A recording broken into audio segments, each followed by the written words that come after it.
ఎక్కడున్నావమ్మా ఓ ప్రియతమా, ఏది అనుకోనమ్మా నీ చిరునామా.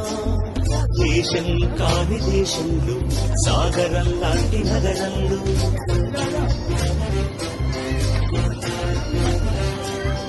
ఎప్పుడు ఎదురొస్తావు, నాయనపై ఎప్పుడు నిదురిస్తావు. సుబ్బలక్ష్మి ఎల్లూరు, సుబ్బలక్ష్మి పిచ్చుడ, సుబ్బలక్ష్మి సుంకల, సుబ్బలక్ష్మి కూచిపూడి, సుబ్బలక్ష్మి పురదాడ, సుబ్బలక్ష్మి చెరుకూరి, సుబ్బలక్ష్మి దగ్గుబాటి, సుబ్బలక్ష్మి పోసాని, సుబ్బలక్ష్మి బెల్లంకొండ, సుబ్బలక్ష్మి సాన, సుబ్బలక్ష్మి కోడూరి. ఎక్కడున్నావమ్మా ఓ ప్రియతమా, ఏది అనుకోనమ్మా నీ చిరునామా.